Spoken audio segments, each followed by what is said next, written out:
Our first story comes from Bengaluru, days after the horrendous stampede that killed 11 people in the garden city of Bengaluru. The state government has decided to increase the compensation to 25 lakh rupees.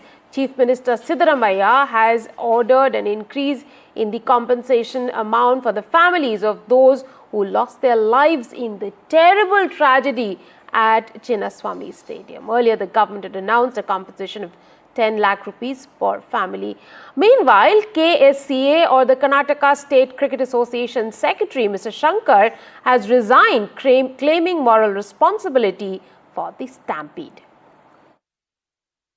There have been growing voices about a meager compensation being announced for such a huge disaster. The opposition has been crying foul and saying that this was a token compensation that was being provided, and they even made this quite political and claimed that the Karnataka government even made an announcement of 15 lakh rupees for a person who had died in Wayanad because of an elephant attack. And they're saying for people within the state of Karnataka in Bengaluru, because of the negligence of the government, them losing their lives meant only 10 lakhs to the government was a charge that came in from the opposition. Now, many things could be combined. Now, the government may have also felt that probably, an increased amount will help the families, especially considering these are young people predominantly who've lost their lives. Now, the compensation amount being increased to 25 lakhs to the family of those, who lost their lives in the stampede. Moving on to another story, Congress leader Rahul Gandhi claimed earlier today that the 2024 Maharashtra Assembly elections were a blueprint for rigging democracy, and alleged that this match fixing would next happen in Bihar, even as the Election Commission rejected the charge, saying defaming the poll panel after an unfavorable verdict is absolutely absurd. The BJP also hit out at Mr. Gandhi over allegations with the party chief JP Nadda, accusing the Congress leader of cooking up bizarre conspiracies and fake narratives out of desperation after losing a series of elections. Let's listen into these reactions first.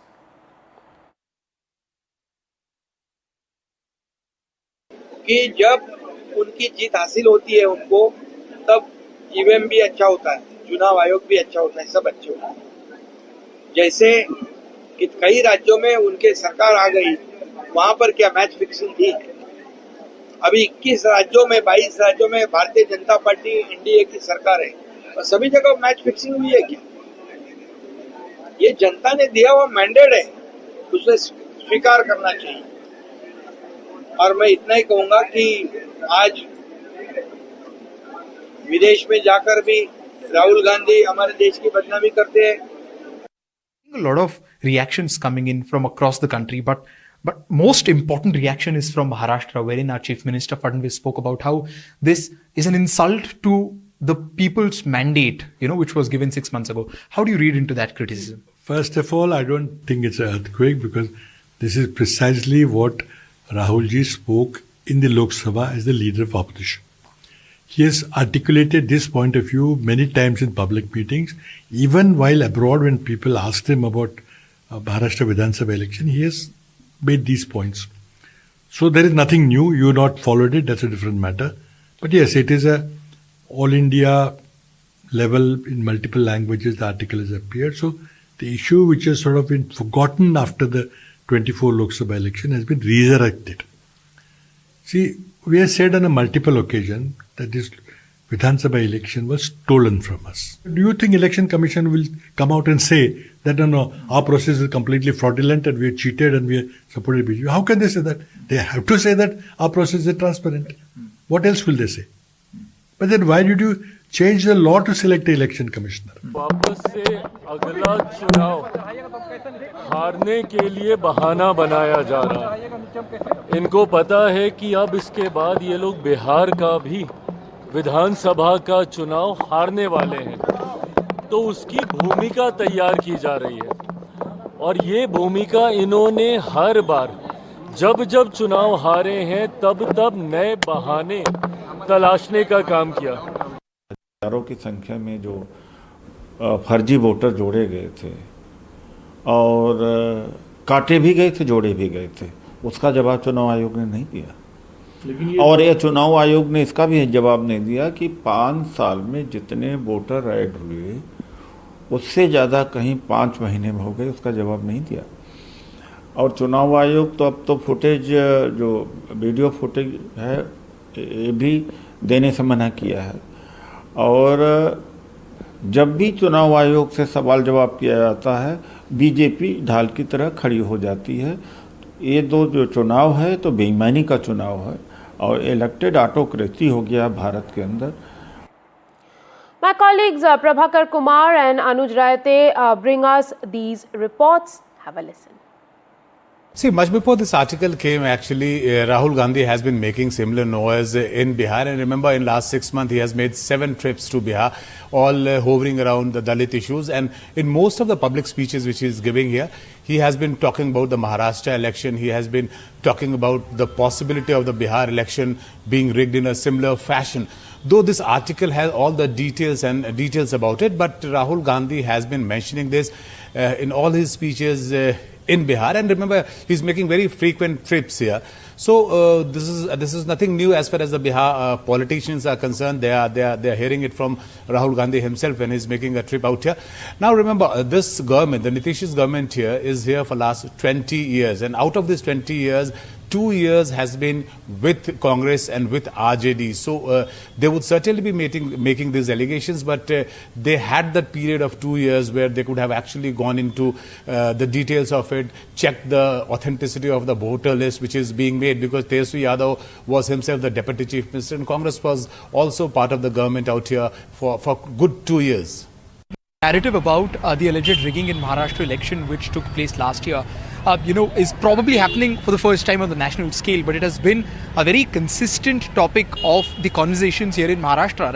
Right after the election results on 23rd of November 2024, we saw several civic bodies and opposition political parties coming in forth and demanding for an action, by the legislator and especially by the judiciary against the alleged rigging that, for which they are also provided certain points or certain pieces of evidence according to them. However, this entire movement of sorts, which was expected to be carried on by their political workers, died down for a period of close to 5 to 6 months, and now we can see it getting resurrected. And in Maharashtra, it is even more important because, well, on one hand, on a national perspective, Bihar election is right around the corner, but as far as Maharashtra is concerned, we also have a very important political activity which is going to take place in the next few months, and that is the civic polls happening after almost a decade here in the state, which is why people's trust into such kind of machinery and the awareness regarding the mechanism of the electoral activities across the state becomes a very important agenda point for the opposition parties. That is exactly what the opposition, especially led by the Congress party, seems to be doing right now. But as you said earlier, such kind of movement was initiated earlier as well. However, it did not receive a huge amount of success. So it'll be interesting to see what is different that the state unit of the Congress party does on the 12th of this month. Now, amid claims that India was not being invited to the G7 summit over deteriorated bilateral ties between India and Canada, prompting the Congress party to launch an attack on the Modi government, Canadian Prime Minister Mark Carney has invited Prime Minister Narendra Modi to represent India at the upcoming G7 summit in Canada next week. The visit to Canada will be Mr. Modi's first since 2015. Mr. Carney said that India, being the 5th largest economy and the most populous country in the world, must be at the seat. There are certain countries that should be at the table for those discussions, and in my capacity as G7 chair, in consultation with others, India, the 5th largest economy in the world, effectively the most populous country in the world, central to a number of those supply chains, at the heart of a number of those supply chains, so it makes sense. And in addition, bilaterally, we have now agreed, importantly, to continued law enforcement dialogue. So there's been some progress on that. It recognizes issues of accountability. I extended the invitation to Prime Minister Modi in that context, and he has accepted.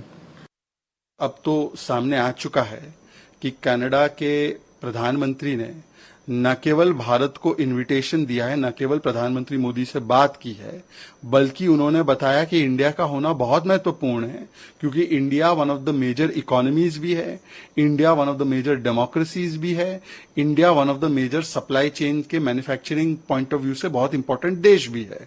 मतलब कि उन्होंने तो एक प्रकार से भारत को prime position में रख के इन्वाइट किया है, और तब से तो कांग्रेस पार्टी को काटो तो खून नहीं है। मतलब मोदी विरोध करते करते ये लोग देश के विरोध में उतर आते हैं। ये तो दुखी हैं, ये रो रहे हैं कि भारत को G7 का इनवाइट क्यों मिला। भारत की विदेश नीति पंडित जवाहरलाल नेहरू, इंदिरा गांधी, शास्त्री जी, राजीव जी, नरसिंह राव जी और अटल बिहारी वाजपेयी जी ने शख्सियत इतनी मजबूत कर दी है हिंदुस्तान की कि उसे इग्नोर नहीं किया जा सकता। अब मोदी जी जा रहे हैं। 11 बार ट्रम्प साहब बोल चुके हैं कि मैंने सीज फायर कराया, दोनों को ट्रेड की लालच देके। तो ये वक्त होगा, आप भी होंगे, ट्रम्प साहब भी होंगे, और ट्रम्प तो आपके अजीज है। आप तो नारा लगा के आए थे ना, अगली सरकार ट्रम्प सरकार। तो फिर आप सीधे उनसे कहिए कि ये गलत बयानी क्यों कर रहे हैं। Canadian Prime Minister Mark Carney's invitation to Prime Minister Modi to the G7 summit this year, which is going to take place just weeks from now, is crucial because he's said that India's presence at the G7 table is crucial, it's essential, and it makes sense for India to be, India being one of the largest economies in the world, to be at the table to discuss critical issues when it comes to the international world order. Now, it comes at a time when we're also going to see other world leaders, especially US President Donald Trump, who's also going to be at the G7 summit, and it really gives Prime Minister Modi an opportunity, many are saying in India, to question President Trump's claims regarding mediating the India-Pakistan escalation. And now it really gives Prime Minister Modi the chance to seek a clarification from the US leader regarding these claims that he's repeated not just in the US but also in calls with other world leaders, including with Chinese President Xi Jinping, with Russian President Putin. So this is going to be a crucial meeting, and it really, the fact that there were various reports suggesting that India would not be invited, and India's, in a sense, G7 track record would be broken. India has been repeatedly at the table, at the G7 table for the past few years as an invitee country, and the fact that many were questioning the fact that whether Canada would in fact invite India to the G7 Leaders Summit this year due to the tensions between the two countries over the past couple of years and the strained ties. But now Mark Carney has really shut those naysayers down and has invited India, much to the critics' surprise. So, but he is also facing certain backlash in Canada by certain separatist groups who are questioning his decision to invite Prime Minister Modi to the summit. But this is a crucial meeting that is going to take place in the next couple of weeks, and it's yet to be seen what the meeting will be like and what comes out of it. Back home, Madhya Pradesh Chief Minister has demanded a CBI probe into the case involving the missing woman who had gone for her honeymoon to Shillong. Fresh CCTV footage of the couple from Indore who went missing in Meghalaya last month have been released by the state police amid an intensified probe to trace the woman after her husband's body was found last week. Raja Raghuvanshi and his wife Sonam were visiting Cherrapunji in East Khashi Hills for their honeymoon when they went missing on 23rd of May. However, there's still no clarity on the whereabouts of Sonam.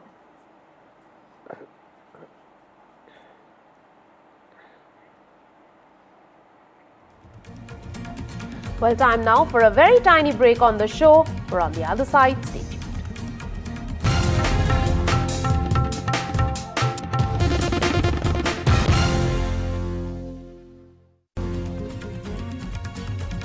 UK's Foreign Secretary David Lammy called on Prime Minister Narendra Modi today. PM Modi welcomed the growing momentum in bilateral ties and expressed satisfaction at the deepening of the India-UK Comprehensive strategic partnership. The two leaders exchanged views on regional and global issues. UK Foreign Secretary strongly condemned the Pahalgam terror attack and expressed support for India's fight against cross-border terrorism. PM Modi underscored the need for a decisive international action against terrorism and those who support it. Let me thank the government of the United Kingdom for the strong condemnation of the barbaric terrorist attack in Pahalgam and for your solidarity and support to India in the fight against terrorism. We practice a policy of zero tolerance against terrorism and expect our partners to understand it. Now, US Vice President J.D. Vance said that Tesla CEO Elon Musk is making a huge mistake. In fact, let's take you through the story. Donald Trump now has hit out at Elon Musk, saying that his relationship with the tech mogul is over, further claiming that Musk had disrespected the presidential office, saying that he had no intention of speaking to Elon Musk again. In fact, US Vice President J.D. Vance said that Tesla CEO Musk is making a huge mistake by being at a verbal war with Donald Trump, hoping that he comes back into the fold after the public feud went through the roof. He also dismissed Musk's now deleted suggestion that Trump should be impeached and replaced by Vance. It's totally insane, he says. The president is doing a good job. I'm joined by my colleague Disha Bagchi for more on this story. Disha, now J.D. Vance has thrown his hat in the ring. It's already got very murky with these two men who were extremely fond of each other at one point of time, or rather it seems so, have hit out at each other, and now Vance has come in support of the president, saying that he is doing a good job. What more do we have on this story?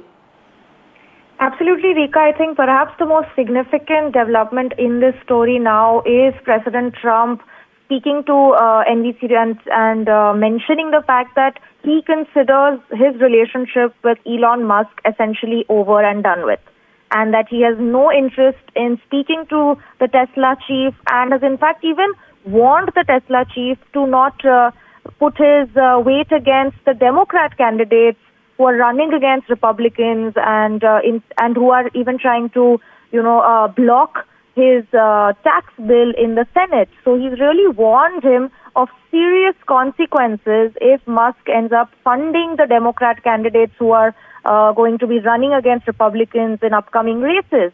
And he's in fact very clearly said that when asked that if his relationship with Elon Musk is over, he said, "I would assume so."